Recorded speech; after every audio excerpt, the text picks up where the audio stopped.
if you like my looking on the bright side. You haven't smiled in so long. Just a simple.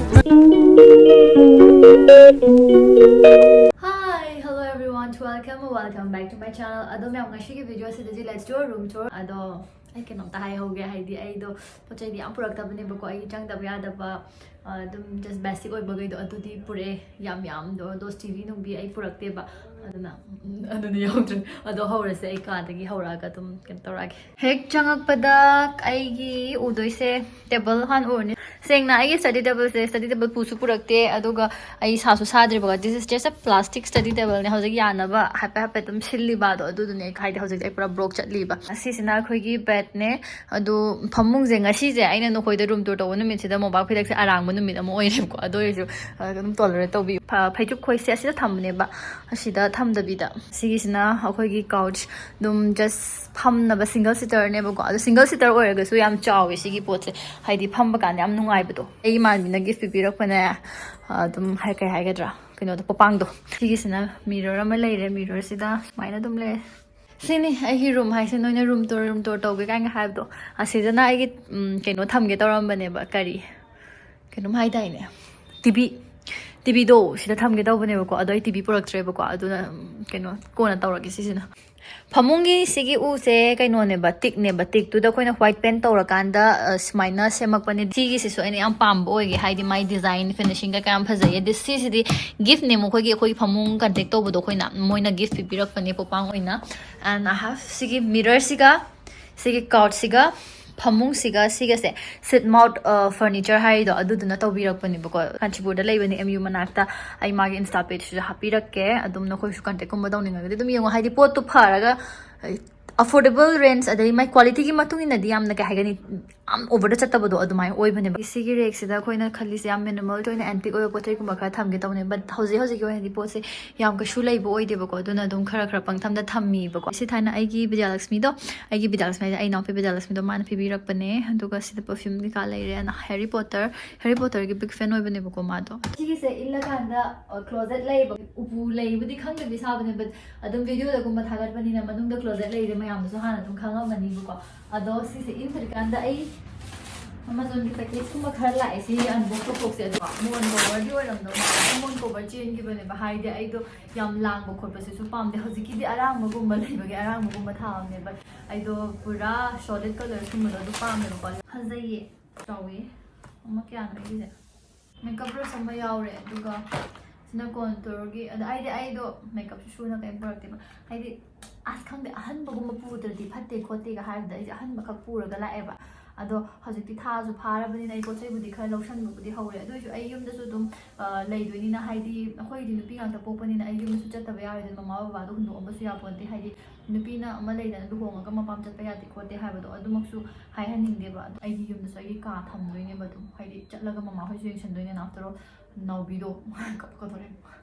नौबिसु दुम चुप्रादि चकनिदना अदु माइ लाइदसु आइना मोंगन burden पुहनिंगदेबको अदुना आइसु चत्पा यारिदि दुम चत्के याम तोइना चत लेप खोप तौदुसु mama बाबा दुम येंजनिंगनिबको अदुगी आई पोसु आदा थमदबा यादेदना इसे मी गैना ए मपामदा याम चटनिबा माले खोनिबा माले मपामदा लुहोगा अदु तो मा हाइदिसु हाइदो हाइदनिदना मी वासु याम नबिना अदो माइ पादु कमाय हुंदोनि नत्रा अखोइसु नुपागी यावदमनिना अखोइनासु येंजनबा तामने एदी इबुंग पाले तबनिना आई माइ पादो खोनि येंजनदोइना आई चतबा यादेबा अदुनि खरा हाइदो खरेवा साव यादे अदो सिगे सेम लेरे अदो वर्किंग क्लोजेट की मनुंग की दो अदो सु हंगदो येंगसिको अदो वर्किंग क्लोजेट से थाइना पी कांदगे तुम पामकपनेबा अदो हाइदि आइगी ड्रीम ओइबदो अदो वर्किंग क्लोजेट अमदि सारे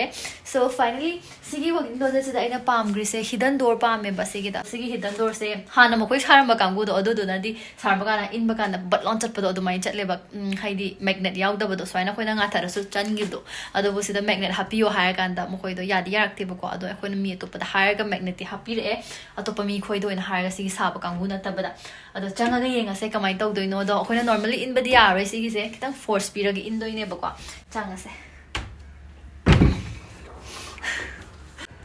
तो मखादमदि चका पानने सिलेरे सिदा आइगी ट्राइपॉड हानो उरे so this is my working closet ꯀꯩꯀꯥ ꯄꯣꯠ ꯆꯩꯗꯤ ꯌꯥꯝ ꯌꯥꯎꯗ꯭ꯔꯤꯕꯅꯦ because ꯅꯍꯥꯟ ꯊꯥ ꯐꯥꯕꯗꯒꯤ ꯄꯣꯠ ꯆꯩ ꯈꯔ ꯄꯨꯔꯛꯈꯤ ꯑꯗꯨꯒ ꯄꯣꯠ ꯄꯨꯔꯛꯈꯤꯕ ꯃꯌꯥꯝꯗꯨꯁꯨ ꯑꯃꯨꯛ ꯑꯩ ꯉꯁꯥꯏ ꯂꯣꯏꯁꯟꯈꯤꯕꯗꯣ ꯚꯤꯗꯤꯑꯣ ꯃꯇꯦꯛ ꯑꯃ ꯎꯠꯂꯛꯀꯦ ꯍꯥꯏꯗꯤ ꯁꯤꯒꯤ ꯅꯝꯅꯕꯩ ꯗꯔꯀꯥꯔ ꯇꯥꯏꯕ ꯑꯩꯅ ꯑꯃꯨꯛ ꯂꯣꯏꯁꯜꯂꯦꯕ ꯈꯪꯕ꯭ꯔꯥ ꯑꯗꯨꯝ ꯅꯥꯜꯂꯒꯗꯤ ꯂꯩꯕ ꯅꯠꯇꯦ ꯑꯗꯨꯅ ꯃꯔꯝꯗꯤ ꯑꯩꯁꯨ ꯃꯤꯑꯣꯏꯕꯅꯤꯅ ꯑꯁꯤꯒꯤ ꯅꯦꯊꯤ ꯑꯣꯐꯤꯁꯀꯤ ꯑꯩꯈꯣꯏꯒꯤ ꯁꯔꯈꯩ ꯑꯗꯒꯤ ꯃꯦꯗꯝꯈꯩꯅ ꯄꯤꯕꯤꯔꯛꯄꯅꯦ ꯑꯗꯒꯤ ꯁꯤꯒꯤꯁꯤꯅ I have my books here ꯍꯧꯖꯤꯛ ꯄꯨꯔꯥ ꯋꯦꯜ ꯑꯣꯔꯒꯅꯥꯏꯖ ꯑꯣꯏꯗ꯭ꯔꯤ ꯑꯗꯨꯒ ꯁꯤꯗ ꯑꯩꯒꯤ ꯅꯥꯎꯕꯤꯅ ꯄꯤꯕꯤꯔꯛꯄ ꯂꯦꯝꯞ ꯑꯗꯒꯤ ꯁꯤ ꯈꯔ ꯂꯩꯔꯦ ꯁꯣ ꯀ꯭ꯂꯣꯖꯦꯠꯁꯦ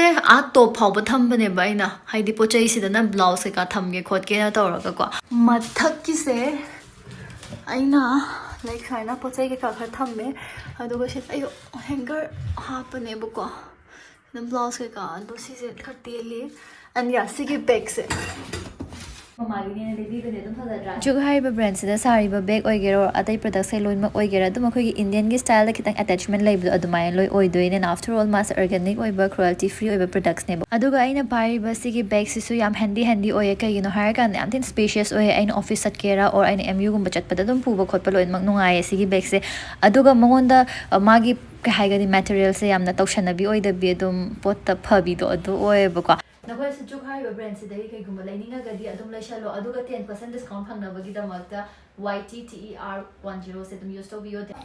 ꯑꯩꯁꯦ ꯄꯣꯠ ꯆꯩ ꯃꯌꯥꯝ ꯍꯥꯞꯇꯦ ꯁꯤ ꯑꯩ ꯖꯤꯝꯒꯤ ꯄꯣꯠ ꯆꯩ ꯀꯩꯀꯥꯅꯦꯕ ꯍꯥꯏꯗꯤ ꯑꯩꯒꯤ ꯋꯔꯛꯑꯥꯎꯠꯀꯨꯝꯕ ꯇꯧꯕ ꯈꯣꯠꯄꯒꯤ ꯅꯍꯥꯟ ꯄꯨꯔꯥ ꯍꯥꯞꯆꯟꯈ꯭ꯔꯕꯅꯦ ꯑꯦꯟ ꯁꯨꯃꯥꯏꯅ ꯑꯩ ꯀ꯭ꯂꯣꯠꯁ ꯃꯌꯥꯝ ꯍꯥꯞꯄꯦ ꯑꯩ ꯁꯤꯗ ꯑꯩ ꯂꯩꯔꯦ ꯁꯤꯁꯤꯅ ꯑꯩꯒꯤ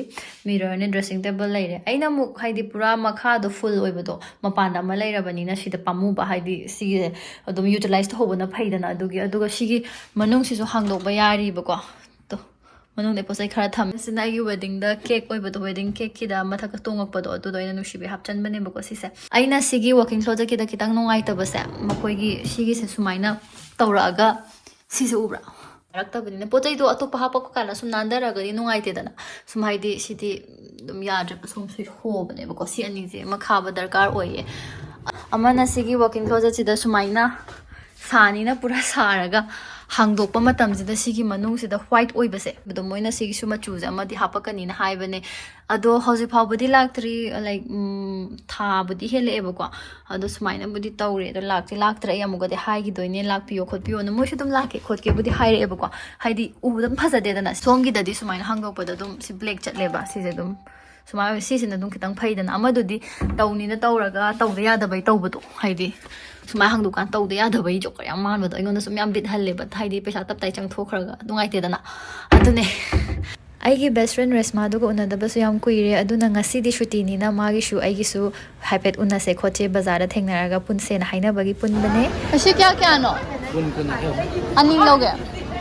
ꯑꯩꯒ ꯔꯦꯁꯃꯥꯒ ꯇꯤꯟꯅꯔꯛꯄ ꯑꯗꯒꯤ ꯕꯦꯁ ꯐ꯭ꯔꯦꯟ ꯑꯣꯏꯔꯛꯏꯁꯦ ꯁꯤꯁꯨ ꯑꯣꯐꯤꯁꯤꯌꯦꯜꯂꯤ ꯕꯦꯁ ꯐ꯭ꯔꯦꯟ ꯑꯣꯏꯕꯗꯣ ꯑꯗꯨꯁꯨ ꯆꯍꯤ 10 ꯍꯦꯜꯂꯕꯅꯦꯕ ꯑꯗꯣ ꯈꯪꯗꯦ ꯍꯧꯖꯤꯛꯁꯦ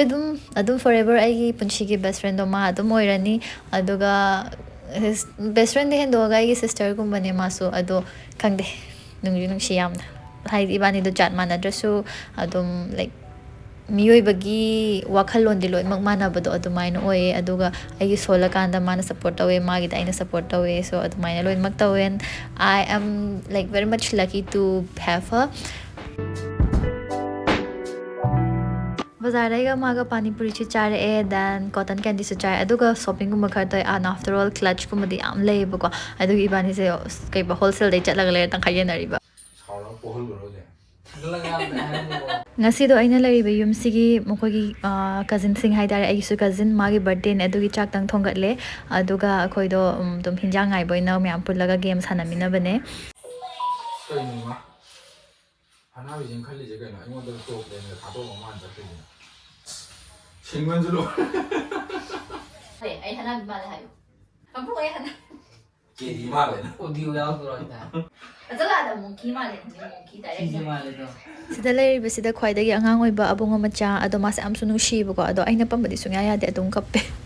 ꯕꯔꯊꯗꯦꯅꯤꯅ ꯃꯌꯥꯝ ꯄꯨꯟꯅ ꯄꯨꯂꯞ ꯆꯥꯃꯤꯟꯅꯕꯒꯤ ꯁꯨꯃꯥꯏꯅ ꯑꯗꯨꯝ ꯊꯥꯔꯦꯕꯀꯣ ꯑꯗꯨꯒ ꯑꯩꯈꯣꯏꯗꯣ ꯀꯦꯛ ꯀꯩꯀꯥ ꯍꯥꯏꯐꯦꯠ ꯀꯛꯑꯒ ꯑꯗꯨꯝ ꯁꯦꯂꯦꯕ꯭ꯔꯦꯠ ꯃꯆꯥ ꯑꯃ ꯇꯧꯔꯦ ꯑꯗꯨꯒ ꯑꯃꯨꯛꯀ ꯄꯨꯔꯥ ꯗꯤꯅꯔ ꯆꯥꯊꯣꯛꯑꯦ Happy birthday to you